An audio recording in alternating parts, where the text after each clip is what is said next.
So, is this peace plan likely to yield any meaningful results, or are these African leaders punching above their weight? Here's my conversation with former US diplomat Professor Brooks Spector on the issue.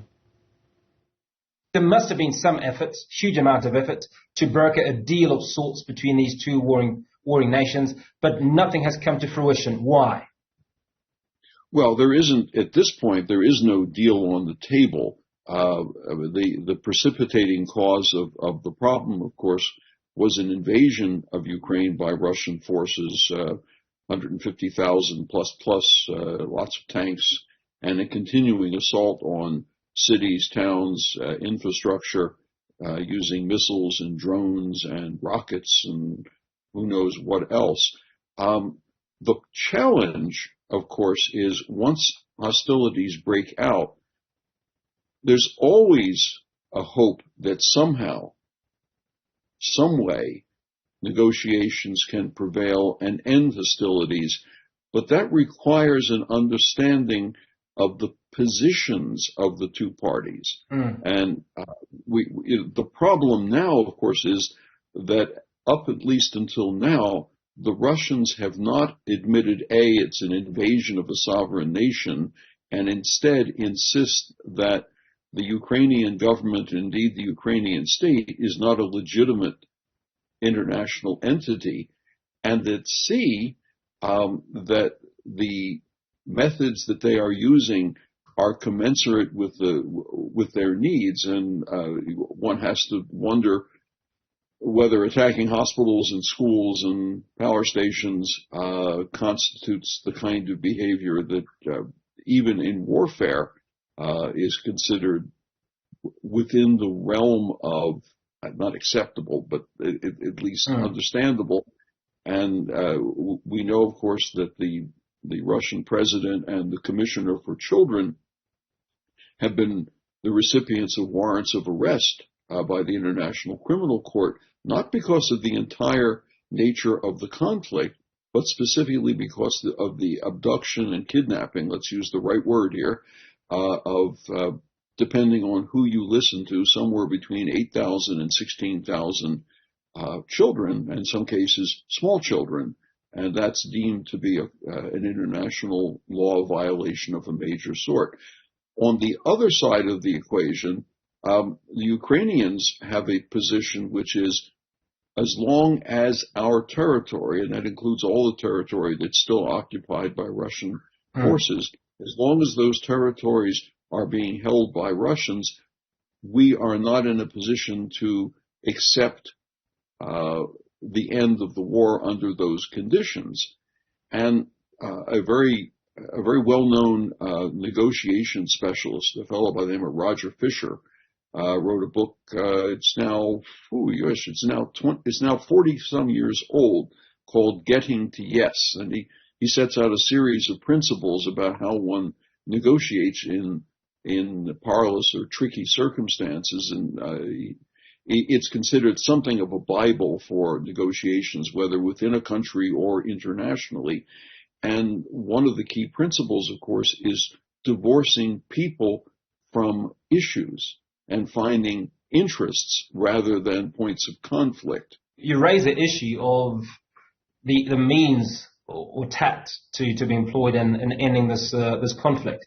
Now, Cyril Ramaphosa, along with 5 other African leaders, certainly he said he's had a conversation with both President Putin on the one hand and President Zelensky on the other, and both have agreed to meet a contingent of African leadership made up of 6 of the African heads of state, I'd like to imagine, if that is a party.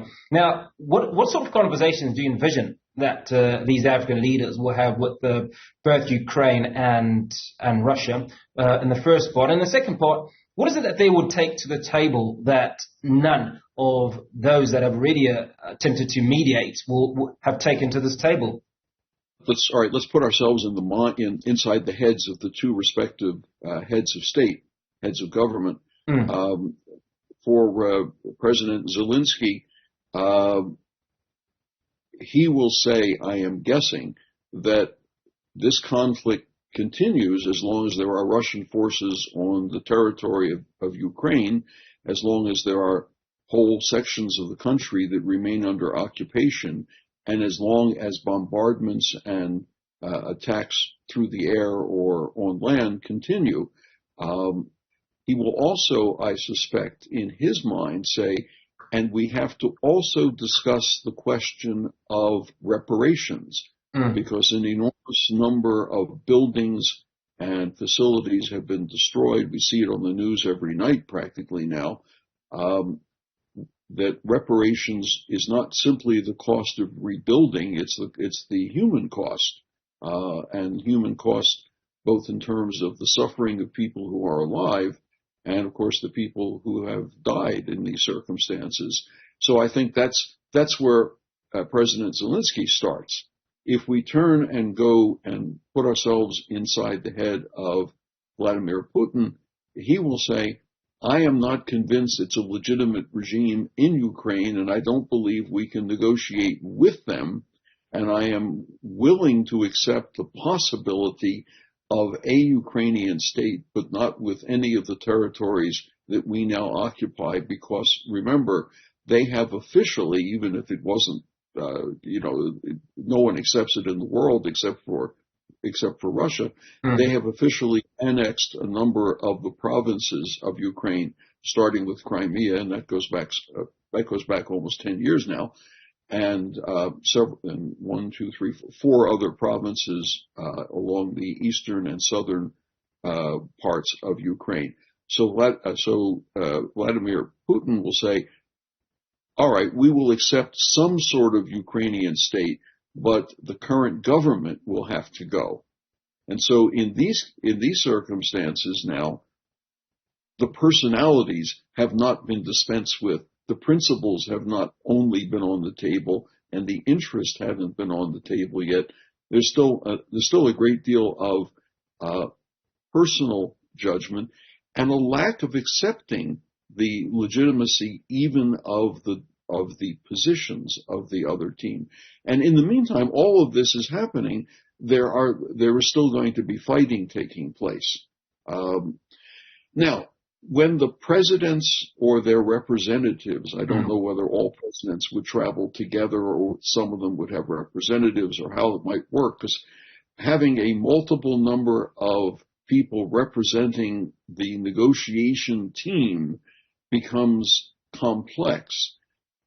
It's not clear to me how they will handle this. Will they, for example, present a document to Volodymyr Zelensky and say, this is a possible plan moving forward.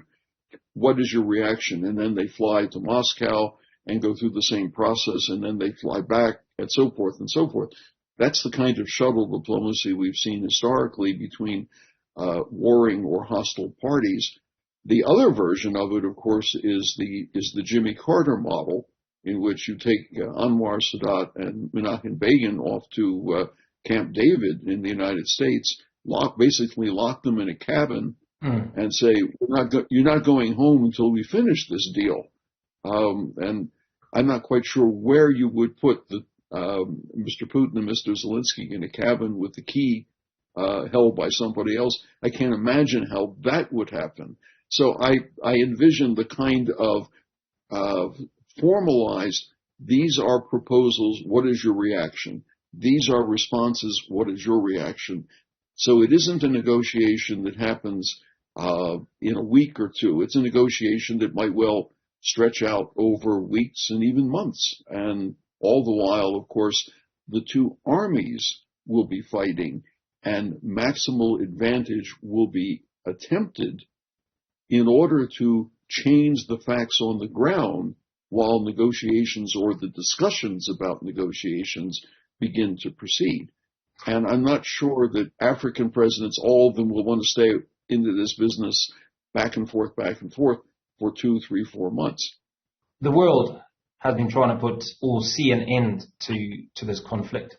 What efforts have they made that the African leaders, or what efforts have they made, and unsuccessfully, that the African leaders are likely to be successful with?